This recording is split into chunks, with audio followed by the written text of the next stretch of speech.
Welcome to the new automation mindset where AI, automation, and integration come together. Successful automation is so much more than technology, it's a mindset. On this podcast, we're here to learn about this mindset from innovative leaders who actually practice it every single day. From Fortune 500 companies to the boldest startups, these leaders have reduced cost, crafted experience, and fueled growth with automation. They have transformed their companies and their careers. I'm your host, Markus Zirn, and as Chief Strategy Officer and part of the founding executive team at Workiva, it is my mission to find these top innovators in AI, automation, and integration and share their journeys with all of you. You may notice that this show matches the title of the Wall Street Journal and USA Today best-selling book, The New Automation Mindset by our Workiva CEO, Vijay Tella. You'll hear references to the key ideas of this book, the growth, process, and scale mindsets throughout the show. If you'd like to explore them further, be sure to check out the book in hard copy or on Kindle.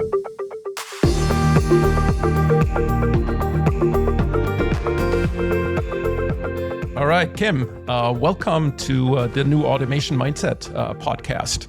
Really excited to have you on, especially because you're a long-time Workiva user. I think spanning 3 different companies, I think Elasticsearch first, and then Navan, and now Workiva.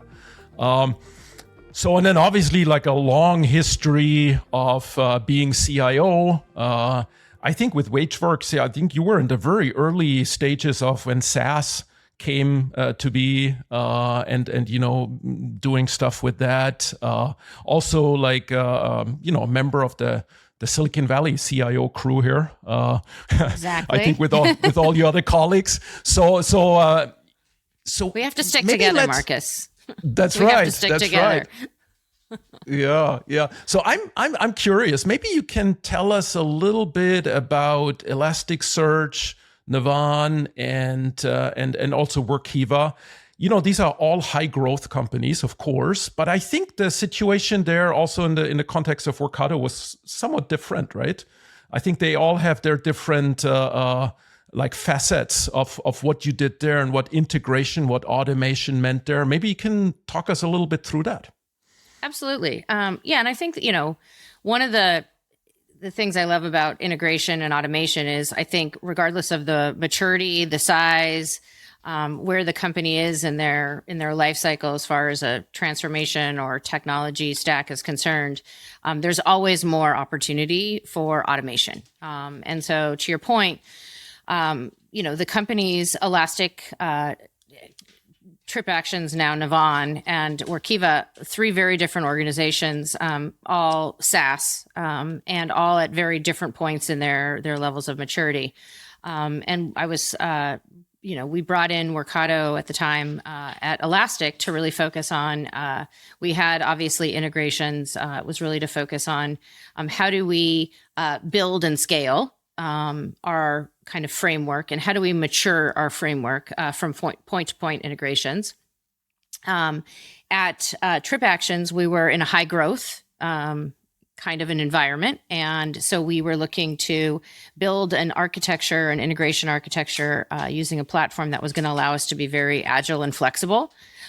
Knowing that we would be pivoting business objectives, business focus areas, strategic objectives very quickly. And we wanted to have an underlying foundation that would allow us to do that very fast to meet the business priorities. And then at Workiva, one of the things we're looking at is how do we look at we have a pretty significant technology landscape that has some integrations, but most of those have been point-to-point integrations, as well as it gives us an opportunity to look at where we can continue to automate and really allow us to scale the organization and find hours saved from different areas of the business. And really the lens with which we're doing that is through stepping back and looking at what I'm calling our business architecture, which is a kind of a new concept. It's a layer above the technical architecture. And it's as we start to, look at a company that has been around, a little bit more mature. Some of their business processes are more mature, and they're public. How can we look at an end-to-end business process and understand where those business processes are ripe for some sort of technology automation? Because either the work that's being done is manual, or we find that the work that's being done is redundant in multiple silos, because the processes touch multiple silos. And so we're starting with a business architecture framework, which then will drive our technology framework, which is those applications that are of service to that business process. And then really looking at the underlying data and the integration that is binding all of those activities together. And where there is opportunity for us to identify areas that are manual, or maybe they aren't being done as efficiently using another automation, that we would be able to go in and kind of re-automate and transform some of that process using an automation platform. So very exciting, 3 different sort of scenarios with which we are applying kind of an automation framework and concept around. But the thing that I like about data and integration is it is sort of the blood that feeds the body, right? And if you think about how we're doing that across the organization, really understanding where we can streamline and make those processes more efficient with automation, I think will give the users of within those processes, allow them to focus on higher value things, but also streamline and speed up some of the delivery around some of those processes as well. So it's an exciting area to talk about. Very exciting indeed. You know what, the way you talk about Workiva, and I think Workiva is the most mature of the 3 companies you used Workato in, right? I believe Workiva going public 2015 or so? So correct, being public yeah. for It's a couple probably years. the most mature as far as length of time since going public, as well as size. Elastic was also public, and then obviously TripActions was a private company, private to looking to go public. So 3 different kind of maturity levels. Yeah. No, what it reminds me of, there's an article that I just saw, brand new article. I think beginning of the month, it came out. CIO magazine talks about the new role of the CIO, and I think they use this expression. I think it's even the title of the whole article. It says the CIO, the new orchestrator in chief. And actually goes pretty far. Basically says look, among all the executives in a company, effectively there's just 2 that have a broad view across the whole enterprise. That's the CEO, of course, right? But then the second one is the CIO, probably in a more execution-oriented mindset, right? But nevertheless, I mean, being really, really important on how all the operations in a company work and how everything is orchestrated. I don't know, does that resonate with you? I'm just curious, because you've written about the new role of the CIO. How do you think about this?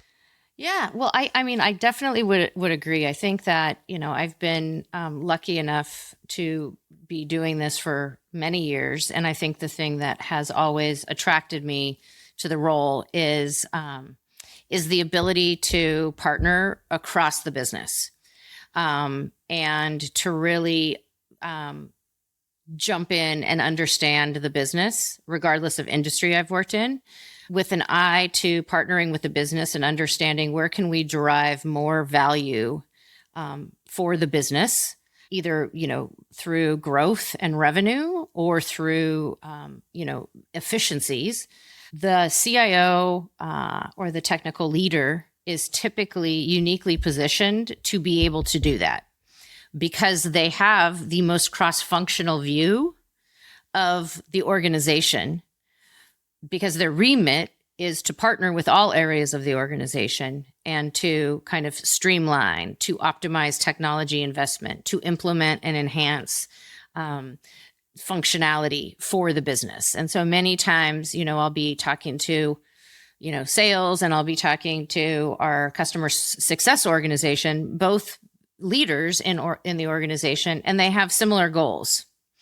And how can we begin to bring about kind of this cross-functional focus to drive value to the organization. And so I think the technology leader, the CIO, the chief digital officer, the chief transformation officer, whatever, orchestration officer, as you said, is uniquely positioned to begin to understand sort of how the entire business operates, as well as how the entire business could potentially operate differently through technology, through AI, through automation, through these things. And so it's one of the things I've always particularly liked.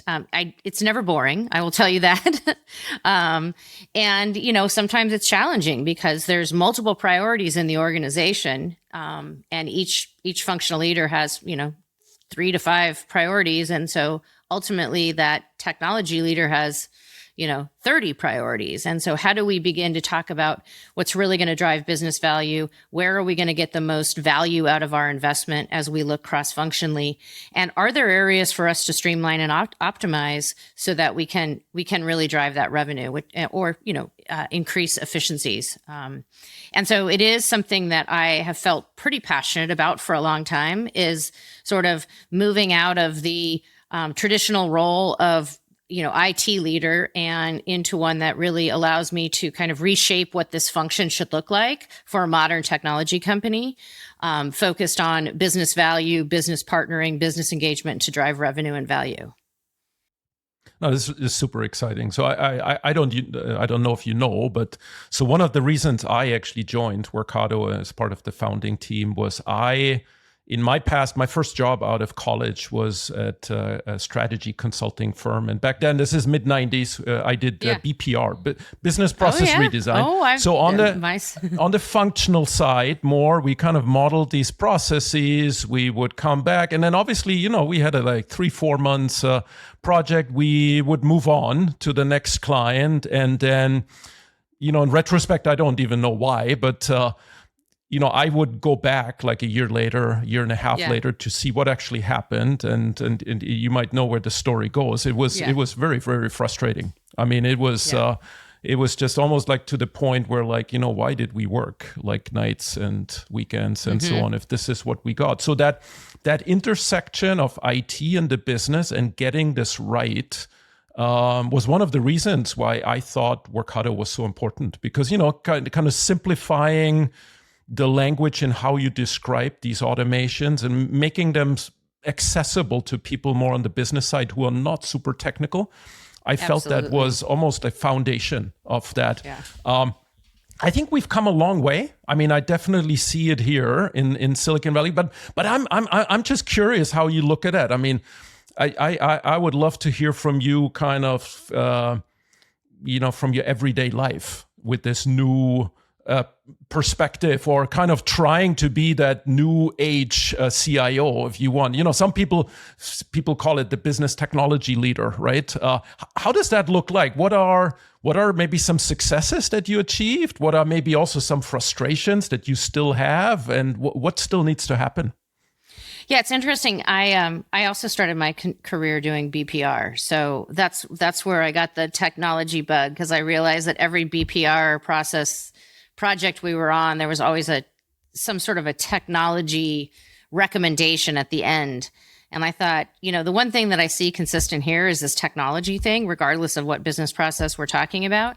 And so that's where sort of the seed got planted. But some of the challenges, I think, in this concept of sort of reshaping, rethinking about what the CIO looks like today and then maybe it did 10 to 15 years ago. I think the number one thing is the lens with which you look at your role within the organization. And what I mean by that is, I think there are, traditionally the role has been viewed as more of a, we're going to cut costs, we're going to standardize things, we're going to make sure we've got things secure, we've got a policy in place, we're doing it this way. And I think, technology has transformed business.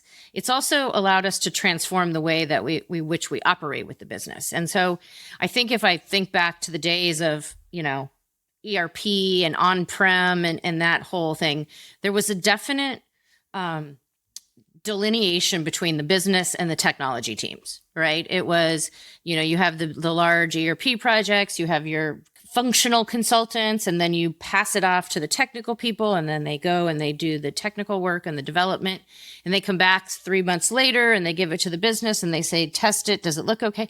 So the iteration cycle was much longer. The communication and collaboration gap between the business and the technology teams was much wider. And I think we saw with SaaS this advent of, business and technology moving closer together.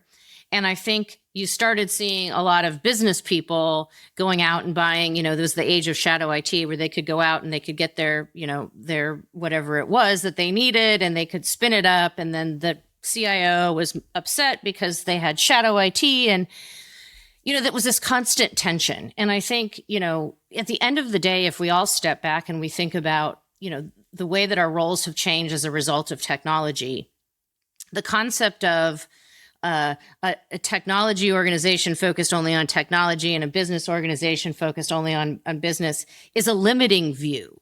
And I think because the technology has come to a point is that the CIO of today or the chief digital officer is uniquely positioned to understand enough about technology that if they have a real passion for the business change and the business process, it actually isn't an IT function. It's a business function. And it's a business function that is enabled and transforming that business through technology. Now, typically, the avenue with which it gets introduced into organizations has historically been the CIO organization. But I think what you're seeing with the rise of this business technology nomenclature and business systems is that these are technologists that have an eye to how can we transform business process. We're not operators. I don't want to be an AP operator. I don't want to be an FP&A person, but I understand the business process enough and I can apply technology to it to derive immense business value within that process, much more than I ever did before.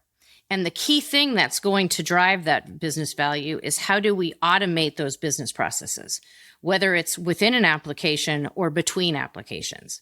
And there's a huge opportunity. We have SaaS that's come out and it has allowed the business to kind of, they're purpose-built, fit for purpose solutions, but there's been a gap between some of those solutions. And I think where you fit in that gap is that automation space that is ripe for a lot of efficiency to be gained, which I think, Workiva obviously is uniquely positioned to kind of fit in that space. But I think, the concept, and you asked like, how has it been? What are some lessons learned? I think the first thing is understanding what the business objectives are as a new, CIO or a new technology leader in an organization, and spending time sitting in the business seat and being pragmatic about how you view things and realizing that the old way of thinking about the function really needs to change, and it has to be much more evolved and flexible and pragmatic to ensure that it's enabling the business. That's not to say we're not secure and we don't think about standards and those kind of things, but I think the technology that we use now has evolved to a point where we can have security and we can have standards and we can have automation, but we can also be business enablers. So it's been an exciting few years. So. Yeah.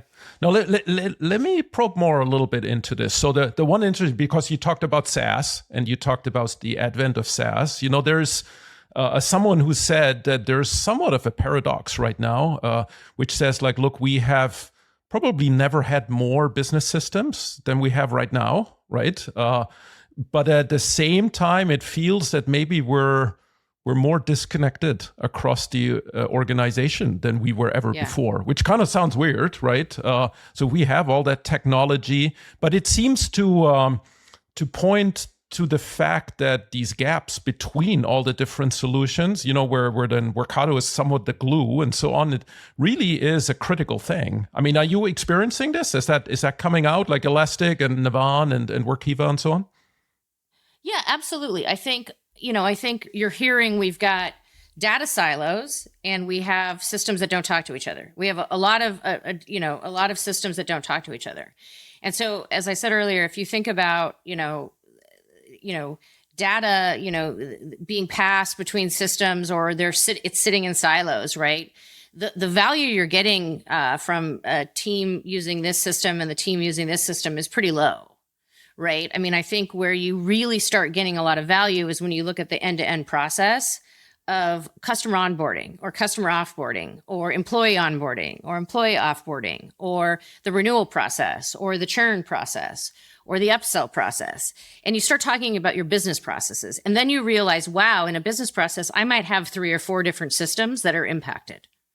And how are those systems being communicating with one another? How is an activity that's happening in this system triggering an event in another system? How is data that's being input here maybe being transformed, reworked, et cetera, and being inserted in another system or multiple systems, right? And so you start having the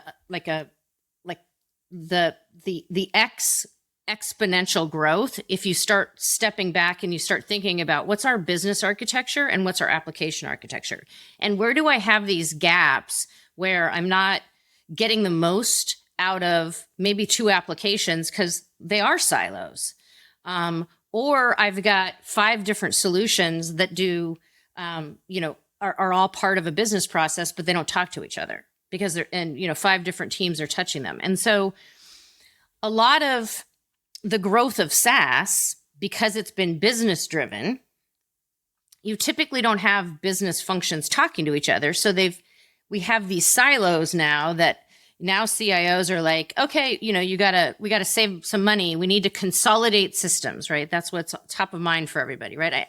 I have all these systems I need to consolidate. And a lot of that is driven from how the SaaS environment has evolved in an organization.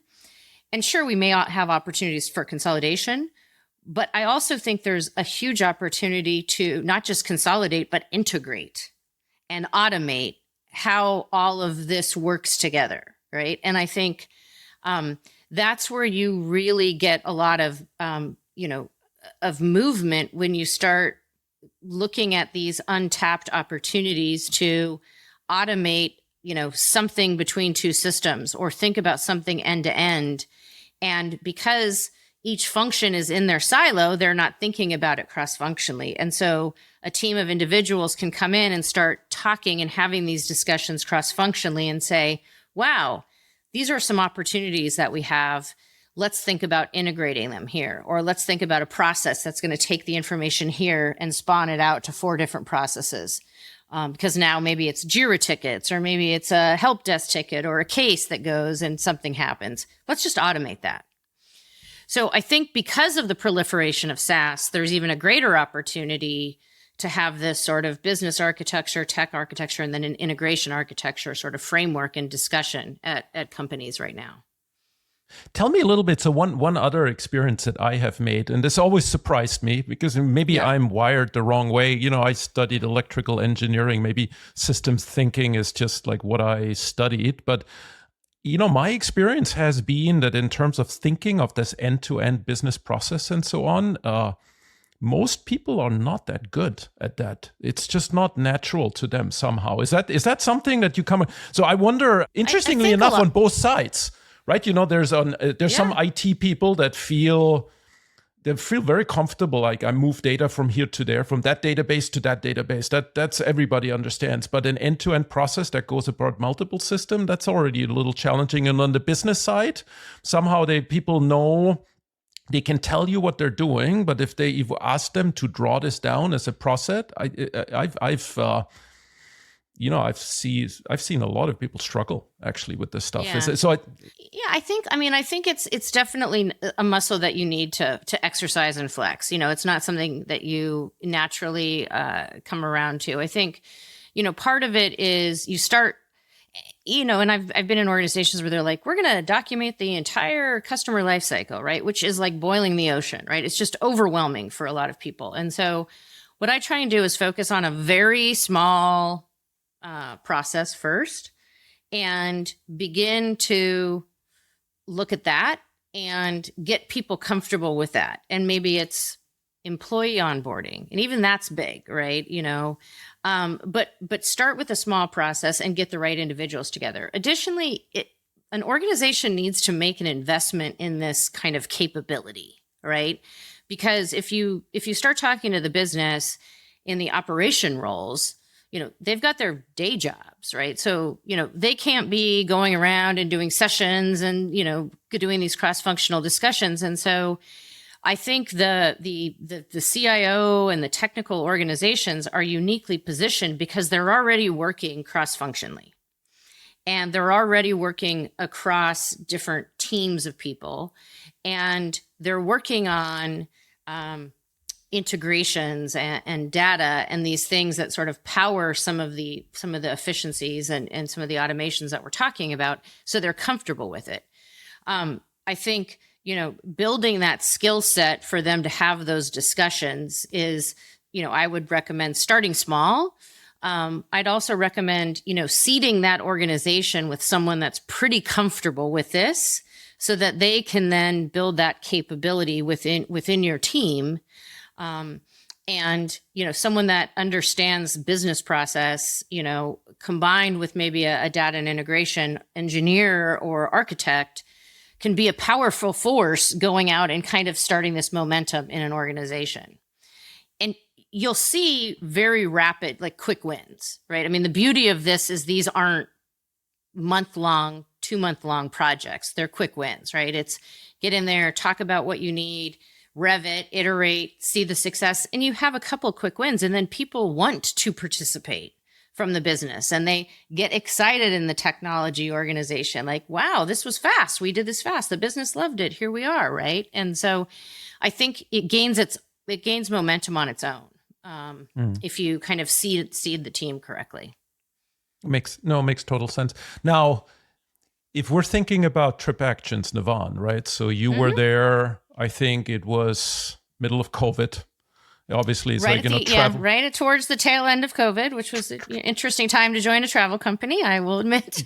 That's right. And so I think maybe what this all teaches us, that in a lot of these processes, agility actually matters, right? That you be able to tweak them and adjust them and so on. Is that kind of like what, because it seems like if you feel like at Workiva, you're trying to scale and, professionalize and kind of, basically streamline processes. Maybe at Elasticsearch, because you were there like right about when the IPO happened, it was just basically laying the groundwork. Maybe Trip Actions, Navan, was almost like about, being able to adjust if you have to. Yeah, I think, if you get your arms around your integrations and your automation layer between your apps, it affords you a great amount of flexibility if you need to move things around. I also think it's the framework with which you do things, right? So if you talk about point-to-point integrations, they're great, but when you really start looking at how to maximize investment as well as to ensure that your integration framework is sort of what I call like change proof, right? It's scalable. Is you start thinking about things that are like, you start looking at your APIs and you start looking at API hubs where you introduce into your integration framework an API hub that is focused on customer creation, right? And you do it once and it spawns to 10 or 15 different systems, right? And so the efficiency gained there isn't just that you're doing something once and it's, of service to multiple applications. But as the organization changes and that changes the way you're creating a customer, you're not changing 15 different integrations, right? You're changing it one place, which allows you to be like in a fast growing organization when, hey, we're going to pivot here and go after this market or this channel or this customer type that we didn't think about before. And we're going to do it in a way using a channel that we never used before. You've got the flexibility to do that. right? And so you can reuse some of your integrations in other ways. You can expose them externally in the product even.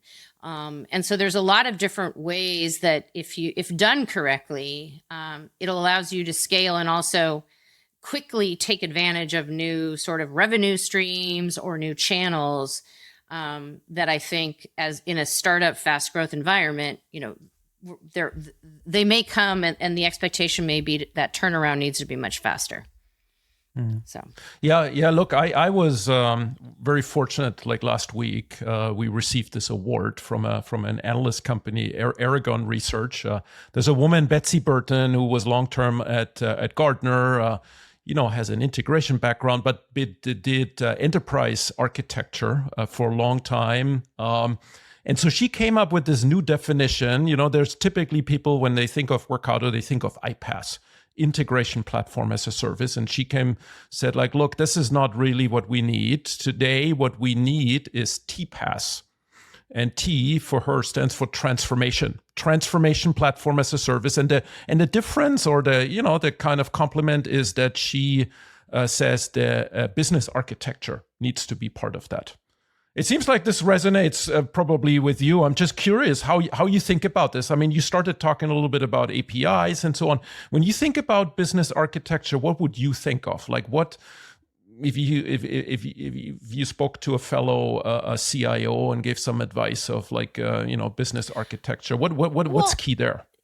Yeah, I mean, I think for me, as you start talking about business architecture, for me, it's having an awareness as well as oversight and visibility into some of what I would consider sort of your core end-to-end business processes that I think are unique to your organization. And what I mean by that is AP. AP is a business process. Some SaaS vendors, that might be one of their core business processes. For many of them, it isn't. Others may have other core end-to-end business processes. And when I start talking about the business architecture, you can have, as many as 100 different end-to-end business processes that end up getting, identified, documented, and designed. But you really want to try and focus on what are your core competencies as an organization, right? And so if you do that, you begin to outline what that business architecture looks like and who are all the teams involved, what is the high level business process.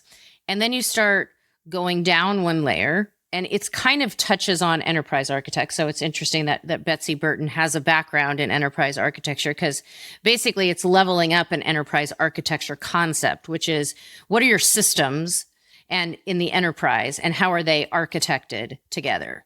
Business architecture is really talking more about how are those systems of service to the business end-to-end business process? And also, what are, more importantly, the core capabilities that differentiate us as an organization that we are going to focus on? From that, you have your integration or your transformation architecture, right? And so if you look at a business architecture and you're talking about the core competency of a company, and you notice that architecture, and you have critical capabilities, and you start to look at end-to-end processes where you have gaps, where you have blind spots, and you develop a heat map and you say, these are where we're going to focus our efforts, right? Because these are the highest value areas for us to gain efficiencies, differentiation, or revenue opportunity, speed, for lack of a better word, right? And so you start thinking about that, and then you say, these are the ones that are broken, or these are ones that are no longer serving us as an organization, and where do we want to transform? Those are the areas that you transform, right? And so, it also puts this weird thing we do about enterprise architecture, which has been kind of this secret, this group of people over here. It translates it into a language and a framework and a concept that business people can understand. And so I think there's, again, as I talked about, is like how these two teams, the technology organization and the business operations organization, the functional operations, are really so intertwined now. And I think it will continue to be that. I think we will see much more focus in this kind of like tech-driven business transformation than we ever have over the course of the next 5 years. So it's going to be exciting. So Betsy is spot on in her assessment. No, this is super exciting. Maybe last question here. AI, generative AI. It's 2023.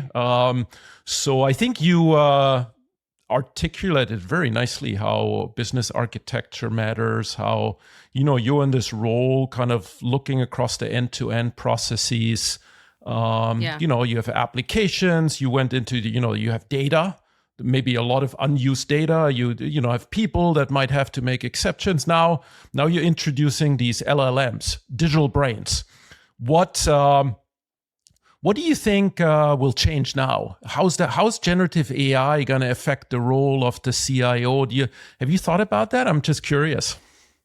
Absolutely. I think that, if I take the larger, AI and ML have been here for a while, right? It's the opportunity of what they can do to truly transform an organization has been here for a while. The accessibility, much like the accessibility of software and much like the accessibility of a data center, has changed since November of last year.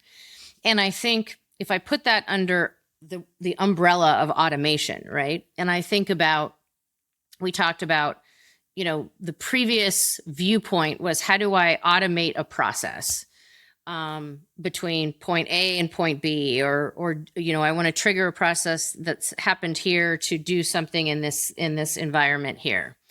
AI is going to accelerate that, because I think AI enabled automation is going to be sort of that next level where I start thinking about not just how do I move data around, how do I maybe do some transformation, but how am I actually having an action here trigger an AI activity, and the result set is here, and I'm bypassing maybe part of a human-enabled business process, right?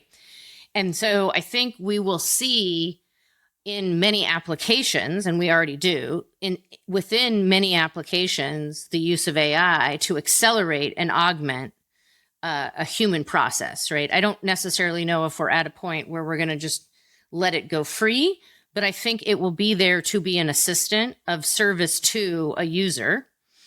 And I think there's a huge opportunity to utilize it in helping with knowledge bases and searching and providing information. And that is, I think, definitely a use case that there's many tools out there and many solutions out there. But where it really is going to get exciting is when we start triggering an activity, processing something that it's available to a person in an application, and they don't have to take any action on doing anything, but they have to look at it, and it assists them, and it moves them forward in what it was their day job, and it takes 25 to 50% of it out.